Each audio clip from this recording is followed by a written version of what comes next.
In this episode of Get on Code, we deal with, it's not a black thing. We've developed this habit, this tradition, this insight that we're supposed to always integrate our coffee. We're always supposed to mix some sugar and some milk and maybe some other flavors into our coffee. And in doing so, we dilute our coffee. In other words, we're diluting our power and we don't even realize it. It's time for us to get on code. All right, welcome to Get on Code, the Fly Guy Show, which is a series of melanated conversations focused on empowerment, health, wealth, and knowledge of self. People think in binary choices because they are conditioned to. And on the wall was a picture of a wolf and a lion.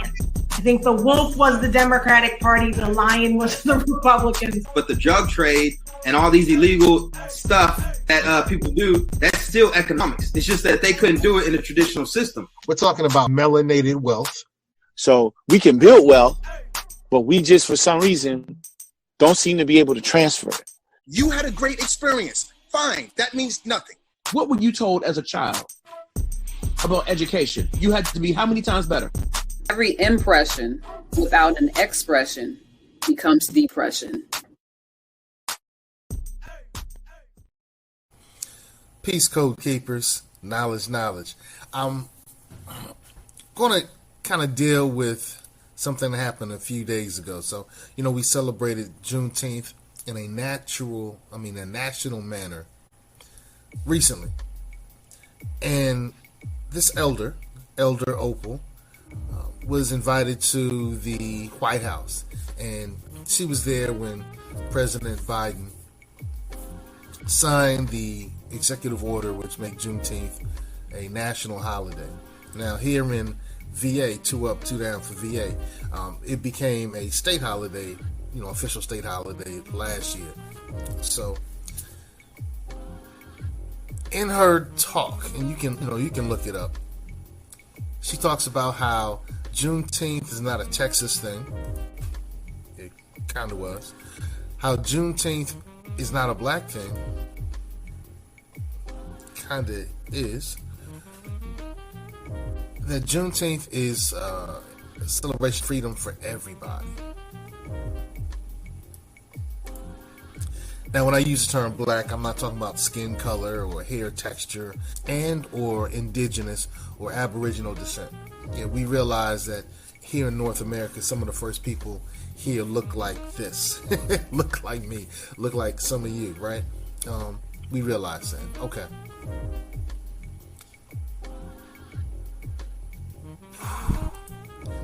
We can't depend on our elders. Their mentality needs to get smacked in the face. We can't depend on our elders in a couple of areas. Our elders grew up, our civil rights soldiers, as I put them, our civil rights soldiers like, Queen Opal here. And I salute her. I'm sure she did her work during her day. And, I'm sure that the consciousness that was available for her is the consciousness that she uses in trying to propel our country and our people, possibly, to greater heights. Look, when we look back at Dr. Martin Luther King wasn't supported by his congregation when he first started getting heavily involved in the civil rights movement. They were like, N-word, sit down, you're going to get us all in trouble. Master ain't going to like that. We dealing with enough already. We don't need no more stuff. Ain't nobody got time for that. The elders in his religious community, in his congregation, weren't really supportive. They were like, you doing too much.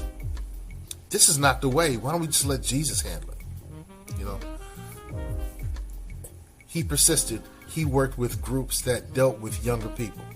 And the gains that happened during the civil rights period, particularly those that were connected with Dr. King, happened because he didn't really deal with the elders. during that time. If you look at the people who supported the activities that Dr. King was involved in, he didn't write all those activities. He didn't design all those activities. They weren't all his brainchild. He worked with SNCC, NAACP, other groups that were out there. So he wasn't supported by his elders at first. Once he had some traction and they realized, hey, these things that, Dr. King and his contemporaries are asking for can actually happen, then the elders started supporting him. But he wasn't supported by them at first. And it's like this, somebody didn't think somebody can run a mile in a certain amount of, let's say, a 5 minute mile. That was just unknown.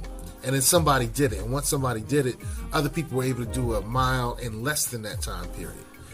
Once people see and experience that something can be accomplished, then they believe it. And then more people exceed that previously unsurmountable situation. And that's kind of what happened with the civil rights struggle. For decades, our people were saying, hey, America, you're treating us wrong. Hey, America, the judicial system isn't just for us. Hey, America, these acts of terrorism keep happening, and it's still happening. Hey, you just seem to turn a blind eye on it. Hey, Democrats, y'all ain't doing nothing. Hey, Republicans, y'all ain't doing that. Well, that's still the same now. My point is, until the civil rights strategists and soldiers had some wins, the elders weren't rocking with them. We can't trust our empowerment to our civil rights soldiers. They may love us, they may support us, but they're not going to have our consciousness and our awareness of things that can change. Dr. King had that famous impromptu speech that became known as the I Have a Dream speech. Now, to be absolutely truthful, everything he said before I Have a Dream was gangster. It was powerful. It was empowerment. It was the type of thing that really would change the direction of our experience in our America. And unfortunately, after the I Have a Dream speech happened, America focused us on that so heavily that we missed everything that was revolutionary that was said before that portion.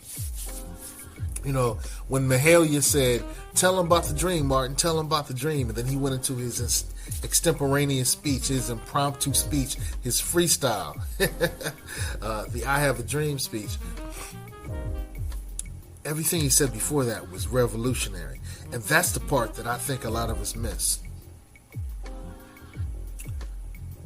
But 3 years after that I Have a Dream speech, in a interview on I think it was NBC, it may have been ABC, but I think it's on NBC.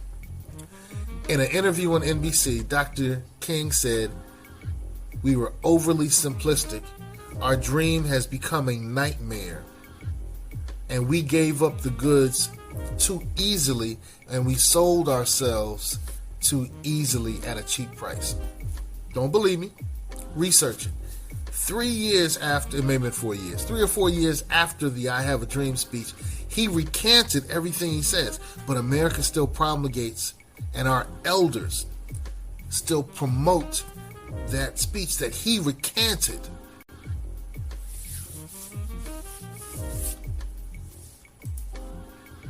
We're more interested in integrating ourselves instead of getting empowerment.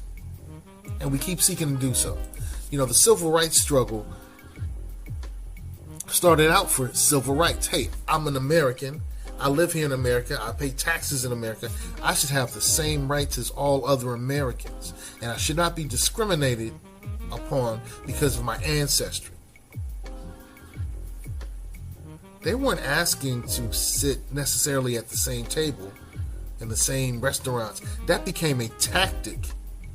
That became a tactic of the civil rights struggle to make sure that we were seen and that the things we're asking for would come into fruition. But it's interesting how America and the power base in America said, oh, let's give them integration.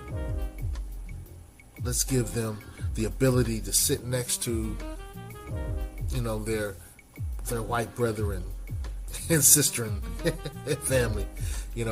Let's give them integration. That'll shut them up. That'll stop the progress. That'll stop them from fighting for reparations, which started in the 1800s. The federal government and some of the state governments paid some of the white and Native American slave masters for losing some of their property. And some of that property, that former property, said, hey, state government, federal government, we need to have reparations as well. That happened way back then. It's not a new conversation. Don't trust me? Pull it up yourself. Pull it up yourself. Hey, since then, we've been fighting for a better experience with the judicial system, a better system with the governmental system, a better protection from the terroristic acts of evil supremacy, particularly white supremacy, and systematic racism. And we keep getting ignored. Right now, we keep doing this to ourselves. We keep saying, it's not about us. Well, my Filipino brothers and sisters weren't enslaved in America. Now, en masse, our Italian brothers and sisters weren't enslaved in America. There may have been a few, because, here in America, some of the first enslaved people were the Europeans. They used to snatch people out of Europe and as children and bring them over here and enslave them. They didn't last long. And then they tried our indigenous people here, the indigenous people who look like us and look like the Asian Native Americans as well.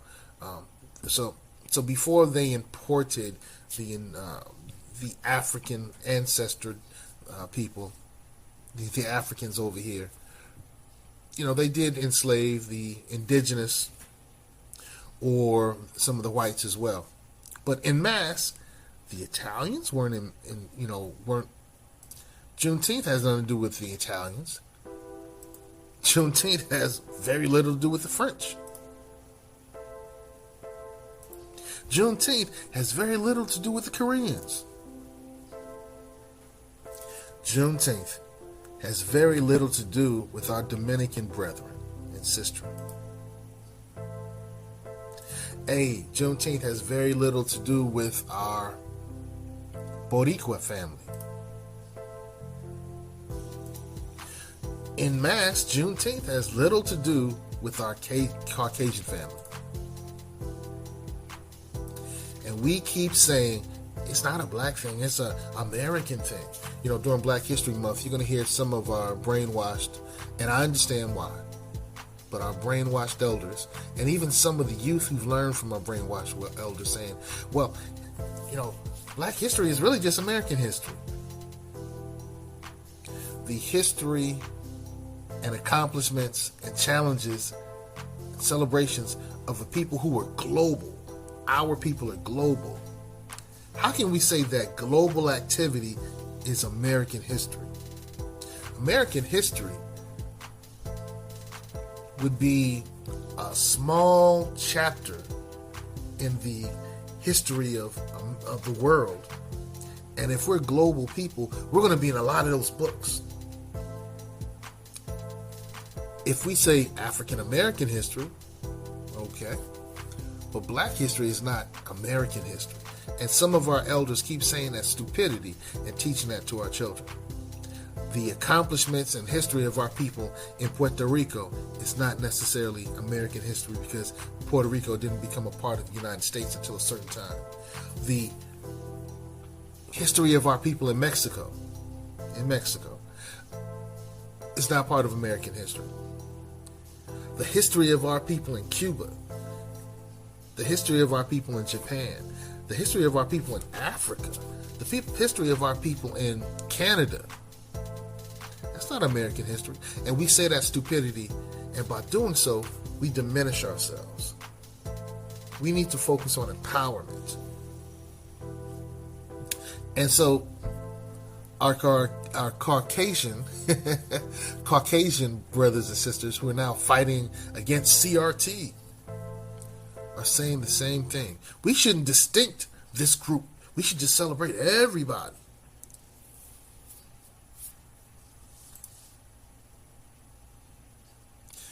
What Sister Opal here is doing with her argument, it's not a Texas thing, it's not a black thing, it's an everybody thing, is saying the same silliness that the CRT fighters are talking about. Juneteenth does celebrate the time period in Galveston, Texas, when one of the final groups realized and were notified that the enslavement process had ended. Now, it didn't include, the Emancipation Proclamation didn't include 5 states, Delaware, West Virginia, some other places. So it wasn't an all-American thing. It didn't do all of America at that time. Also, there were numerous slave masters, people who consider themselves to be slave masters, who didn't tell their enslaved people. So you'll find that even after, the Juneteenth moment, when in Galveston, Texas, they found out that they had been freed, you'll find that even up to 100 years later, there were people who were still enslaved who didn't know it. Don't trust me. Do your research. We keep seeking to include everybody in our stuff and not be distinct. Miss Opal describes herself as a black woman, but says that Juneteenth is not a black thing. Is Cinco de Mayo a everybody thing? No, it's not saying that everybody can't celebrate Cinco de Mayo. That's a different conversation. That's not even an argument. I'm not saying everybody can't celebrate Cinco de Mayo. But Cinco de Mayo is not a everybody war is over celebration. St. Patrick's Day. Everybody can celebrate St. Patrick's Day. Everyone can participate, but it's not an everybody thing. It's not an everybody thing. I have Irish ancestry. It's not an everybody thing. St. Patrick's Day is not about everybody.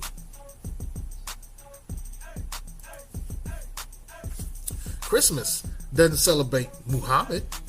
Christmas doesn't celebrate Buddha. Christmas doesn't celebrate the Orisha. Christmas doesn't celebrate, Asar. You know what I'm saying? Christmas celebrates something very specific. It's not an everybody religion, all religion thing. We keep disempowering ourselves when we seek to integrate ourselves in all activities. We are distinct people. We're look, our people, some of us immigrated to the United States after the 60s, right? People from Africa, from Trinidad and Tobago, from Dominican Republic, from Puerto Rico en masse, some of the blacks from Mexico, blacks from Britain, a lot of our people who migrated here came after the 60s, after a lot of the civil rights work was started, after a lot of the blood was shed, after the foundational blacks, the ADOS, the Indigenous, whatever term you want to use. So we have the immigrant blacks. They're still blacks, if you want to use that term. Once again, I'm not thinking that was dumb like a hair color or the shape of your lips. I don't think that black, it's not a nationality. It's not a legal status. I'm not using any of that, all right? So we have those who came after the 60s. We have those who were enslaved here. And those enslaved included those who were here before the Pilgrims and those who white supremacists brought over here. All right. So it includes both of those groups. You know, there's a couple of Asians that kind of got mixed into our people of color, our colored, our Negro. There are some Native American, Asian Native Americans who got mixed up in it. You know, I have a Cherokee male bloodline. That's a different discussion. But my point is, as varied as we are, when we talk about our people, we need to stop saying that it's an everybody thing, because that disempowers us. We should only work to empower ourselves. So when we use history as a tool, and celebrating Juneteenth is using history as a tool, when we use history as a tool, we should do so in a manner that empowers us. Our code is empowerment. We need to get on code, stay on code, and unfortunately, we can't trust our civil rights soldiers with our struggle. We cannot trust our civil rights soldiers with our struggle. They're just not on code. Their code was integration. Their code was get along, go along to get along. Their consciousness dealt with kumbaya, my lord. Family, this is not the get along game where we're all gonna go. We not playing that kumbaya game where everybody gets a trophy. No. No, we're not playing that game. We shouldn't play that game, because if we keep playing that game, we're going to be disempowered more and more and more. So, family, get on code, stay on code, teach the code, become the code. Our code is empowerment, and activate the code. So whenever we hear, it's not a black thing. Yes, it is. Yes, it is. And it can be a black thing and still be something that celebrates an aspect of America. It can still be a black thing and still celebrate an aspect of our world. It can still happen. We can have both at the same time. It's not either or. When we hear one of our misguided say, it's really just American history. No. It's not just American history. The presence of our people in the entire world, our global presence is not American history. We've done things across the entire globe. We should not reduce ourselves to a small area when we're global and we've worked global. No. Black history is not American history. Dr. King said, I have a dream that, no. He recanted that 3 years later, 4 years later. He recanted that. He took it back. We're not going to promulgate, did I say that right? I'm kind of congested. An argument that Dr. King took back. No. Get on code, teach the code, become the code, act on the code. Our code is empowerment, and we love you. Peace, knowledge.